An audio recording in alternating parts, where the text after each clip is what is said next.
নমস্কার বন্ধুরা, আবার একটা নতুন ভিডিও নিয়ে আপনাদের সামনে উপস্থিত হয়েছি কাঠের ডিজাইন 91 চ্যানেলে।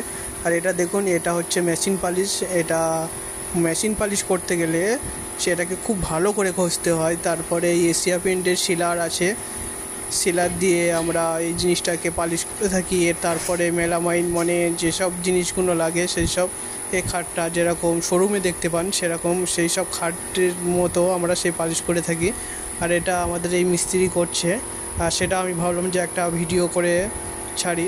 তাই এই খাটটা প্রথমে আমরা কীরকমভাবে ঘষেছিলাম সেই ঘষাটা একটু দেখাবো। এই ঘষাটা দেখানোর পরে এই যে দেখতে পাচ্ছেন, এই ঘষাটা পুরো কমপ্লিট হয়ে গেছে। এটা ও ঘষেছে 3 দিন ধরে ঘষেছে। এই যে হেডবোর্ড আর লেগবোর্ড 3 দিন ধরে ঘষেছে। ঘষার পরেও খানিকটা বাকি ছিল, তারপরে আরও হাফবেলা ঘষেছিল, 3.5 দিন মতো লেগেছিলো ঘষতে। ঘষার পরে এই যে কাজটা দেখতে পাচ্ছ, এই কাজটা কমপ্লিট করেছে। এই কাজটা এই যে কমপ্লিট চলছে, এটাকে মারছে। এটা মারার পরে একটু ঘষে নেবে, ঘষে নেওয়ার পরে আবার এটাকে ফাইনাল করে এটাকে দাঁড় করাবে। আর এটা যেখানে যেখানে হাত দেবেন সেখানে এক একটা ছাওয়া পড়বে। আর এটা ওয়াটারপ্রুফ লেভেল হয়ে যাবে, মানে এতে জল দিলেও কিছু হবে না, একটা মোটা একটা আবরণ পড়ে যাবে। আর যেরকম শোরুমে দেখতে পাও যে খাটগুলো পালিশ করা হয় সেরকমই সেম পালিশ করা হয়েছে এটা।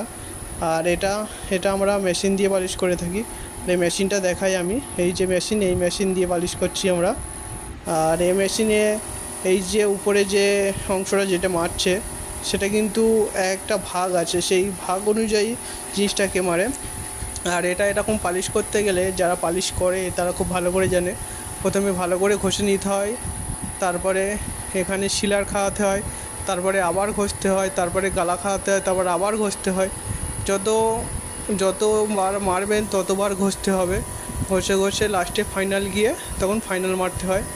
আর এটা যেখানে আর সবসময়ের জন্য যারা এই যে খাট পালিশ করো তাদের একটা উদ্দেশ্যে একটা কথা বলি, খাট সবসময় শুইয়ে মারবে, শুইয়ে পালিশটা মারবে। এই যে ফাইনাল কোটটা মারা হচ্ছে, এটা শুইয়ে মারলে যেখানে যদি কোনো জায়গায় একটুখানি বেশিও হয়ে যায় সেখানে তাহলে সেই জিনিসটা রয়ে যাবে। না হলে দাঁড় করিয়ে মারলে সেই জিনিসটা কিন্তু হালকা ঝরে যায়, ঝরে গেলে দেখতে খারাপ লাগে।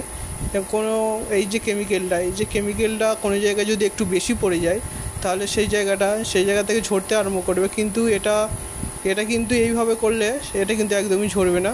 এটা দেখো, এটা এই যে কাজটা করা হচ্ছে, এটা এরকমভাবে করলে কাজটা পুরো পারফেক্ট হবে, কোনো ভুল থাকবে না। এটা সেগুন কাঠের উপরে। আর এই পালিশটা আমি যে পার্টি করে দিয়েছিলাম সে পার্টিটা খুব খুশি হয়েছে পালিশ দেখে, কেন যখন ফাইনাল এটাকে দাঁড়িয়েছে, ফাইনাল দেখার পরে এটা এত গ্লেজ দিচ্ছিলো। আর এই যে মধ্যিখানে এই যে ফুলগুলো দেখতে পাচ্ছ, সে ফুলগুলো আমি একটা অন্যরকম কালার করেছি। আর সেই কালারটা একটু এর সঙ্গে ম্যাচিং করেছি, কেন বেশি লাইট কালার দিইনি। লাইট কালার দিলে জিনিসটাকে সেগুন কাঠের খাট তো জিনিসটা মানে একটু অন্যরকম হয়ে যাবে। এখন যেসব ট্রেন্ডিংয়ে চলছে যে ফুলগুলো একটু আলাদা কালার আর এমনি কাজগুলো একটু আলাদা কালার, সেরকমই এটাকে করা হয়েছে। এই যে ফুলগুলো লাস্টের দিকে একটু আলাদা কালার করেছিলাম, কালার করে সেটাকে আমরা এই যে মেশিনটা মারছি, এই মেশিনটা ওরকমভাবে। আর করা হয়, যতবার শিলার খাওয়ানো হয় ততবার ঘষতে হয়, যতবার এরকম মারতে হয় ততবার ঘষতে হয়। ঘষে এই লাস্টে ফাইনালের দিকে আমরা পৌঁছে গেছি। ভিডিওটা দেখার জন্য বন্ধুরা ধন্যবাদ।